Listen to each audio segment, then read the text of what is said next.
Estamos viviendo una época de la Iglesia verdaderamente dramática, que estamos viviendo en una situación en el mundo verdaderamente espeluznante, donde el demonio anda desatado, donde el pecado campa por sus respetos, donde lo que antes, hace no tanto tiempo, era absolutamente impensable y aberrante, hoy lo vemos como lo más normal del mundo. Yo creo que eso no le puede quedar a nadie la menor duda. Vivimos en un mundo horrible y vivimos en unas realidades sociales, económicas, pero sobre todo morales, y me refiero específicamente al mundo, a lo que compete a la misión que Cristo le ha confiado a la Iglesia, que es la lucha contra el pecado y contra la obra de Satanás, que es verdaderamente horroroso. Y cuando escuchamos el pasaje evangélico que nos propone la palabra de Dios en Mateo 7:7, donde nos dice: en aquel tiempo dijo Jesús a sus discípulos: pedid y se os dará, buscad y encontraréis, llamad y se os abrirá, porque quien pide recibe, quien busca encuentra, y al que llama se le abre.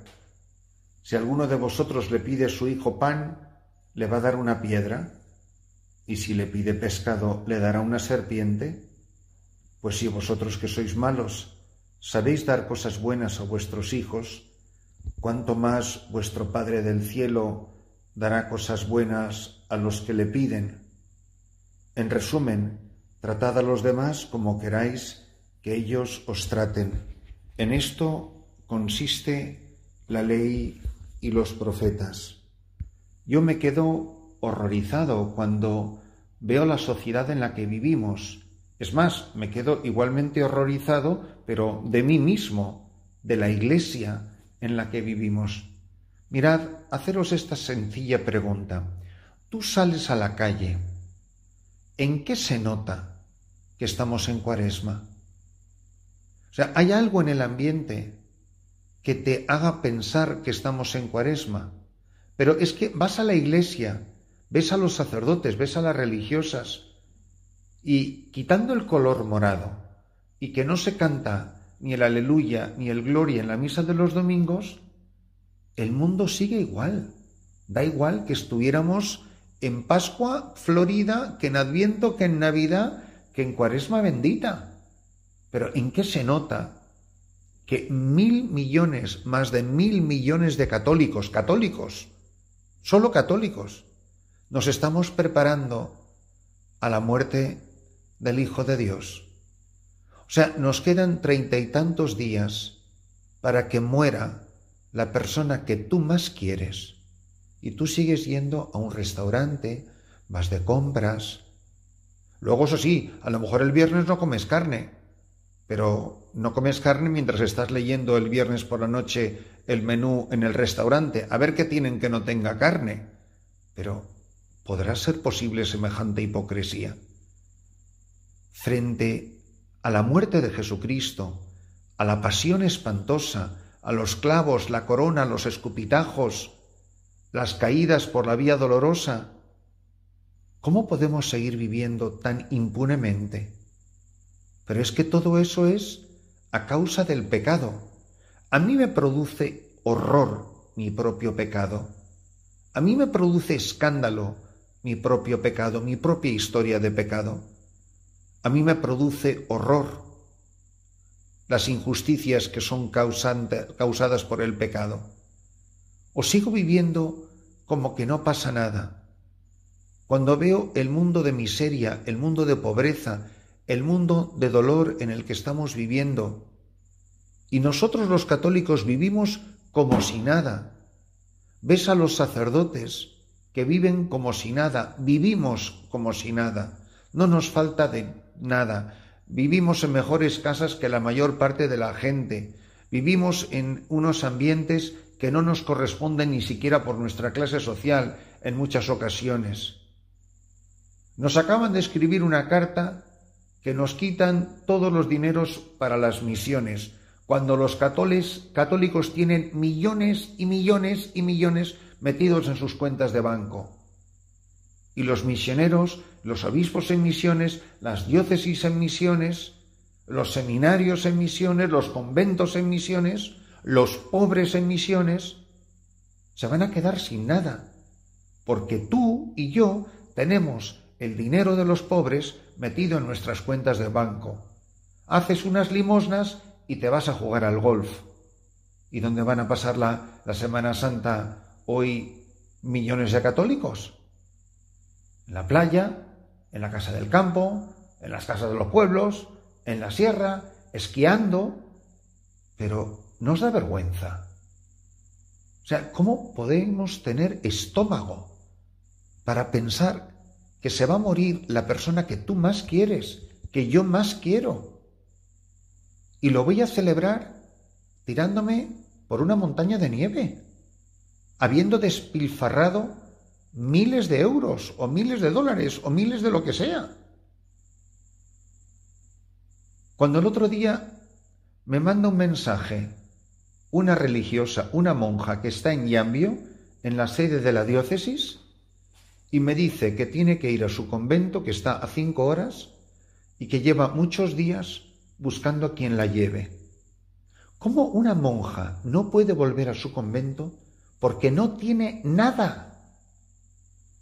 Y yo, que estoy a la mitad de camino e iba a hacer ejercicios espirituales a donde ella vive, tuve que buscar a un obrero que la trajera en moto a mi casa, que durmiera en mi casa, para poder llegar a su convento. Y cuando le pregunto, ¿pero ustedes por qué no tienen misa todos los días en su convento?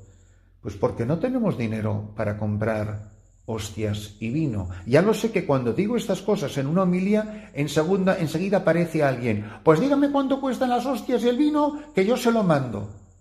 O sea que te tengo yo que contar esto para que tú saques el dinero de tu cuenta. Pero tú no tienes cerebro para darte cuenta que te lo cuente yo o no te lo cuente yo. Esto está pasando. Esto está pasando. La cantidad de personas que se mueren porque no tienen una medicina, porque tienes tú el dinero en tu cuenta del banco. La cantidad de personas que no tienen acceso a la educación porque tú estás despilfarrando el dinero con tus hijos, porque tienen que saber el 4º idioma y si no han aprobado aquí, pues hay que mandarlos al colegio de allá y encima tráele 4 profesores particulares, porque encima el niño, además de rico, es bruto. Y no nos produce horror lo que se ofende a Jesucristo en una televisión, lo que se ofende en nuestra sociedad. En muchos de nuestros países, puedo decir en concreto España, estamos gobernados por demonios. Demonios que los españoles han puesto al frente de España.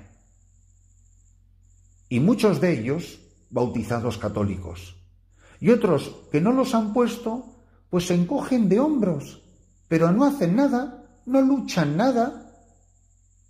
Hubo gente que quería que el País Vasco fuera independiente y se fue a vivir a la clandestinidad, que no debe de ser lo más agradable del mundo, y se dedicó a ser terrorista. Una cosa infame, no hace falta que lo diga. Pero ¿y nosotros los católicos? ¿Estamos dispuestos a luchar por algo? Pues ¿cómo está España? ¿Cómo está el país? Y eso lo decimos tomándonos una cerveza, tomándonos una caña y un pincho. Y creemos que haciendo ese comentario estamos arreglando el país. Pero mientras no haya católicos que se tomen en serio el catolicismo, que ya basta de tanto retiro y tanto retiro y tanto retiro, yo diría a la gente, por favor, dejar de ir a retiros, dejar de ir a monasterios, dejar de ir a tanto sitio para sentirte bien, y a ver si nos espabilamos y empezamos a luchar contra el pecado, a ver si nos organizamos, a ver si nos unimos y a ver si empezamos a tratar de cambiar el mundo horrible en el que estamos viviendo. Pero que vivimos en una sociedad, en unas sociedades empecatadas, donde tenemos el pecado mortal metido en nuestras casas, metido en nuestras familias, Y el peor de todos los pecados mortales, no lo olvidemos jamás, el peor de todos los pecados mortales se llama la mediocridad. Y eso es lo que dice el libro del Apocalipsis, que te voy a vomitar de mi boca.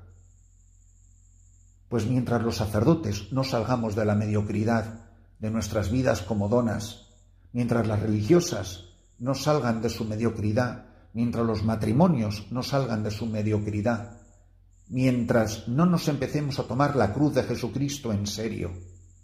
He dicho que hagáis el favor de quitar la televisión. 40 días sin televisión, no te vas a morir, no te va a dar taquicardia. Pero mientras propongamos un cristianismo irrelevante, de chorraditas, a ver si me quito esto, no sé, he pensado dejar de no repetir de postre. Cónchale, te van a dedicar una calle por eso a lo mejor.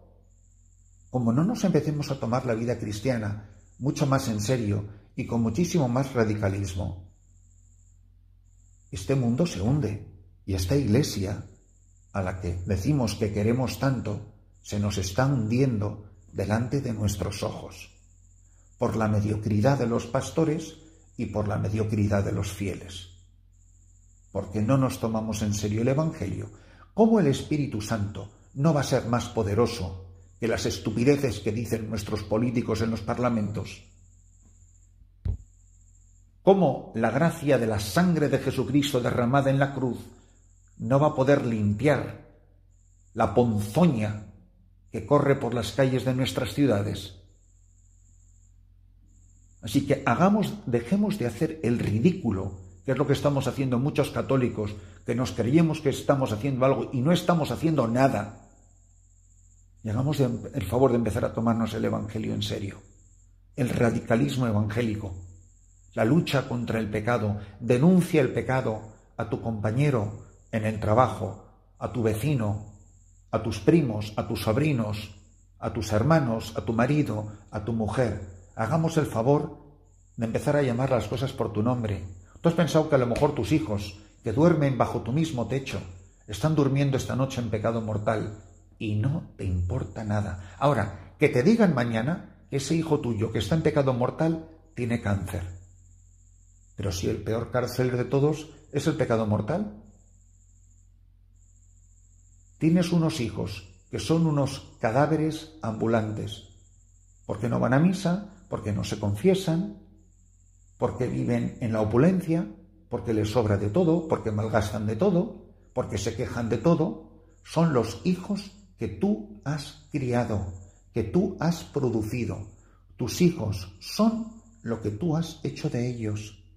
Mis feligreses son lo que yo, su párroco, he hecho de ellos. Y a mí Dios me va a pedir cuenta de la santidad, del pecado o de la mediocridad de mis feligreses. Y a ti Dios te va a pedir cuentas de lo que hayas hecho con tus hijos. Pues si no nos empezamos a tomar en serio el combate contra el pecado, Dios nos pedirá cuentas a nosotros de la sangre y de la suerte de los hombres nuestros hermanos.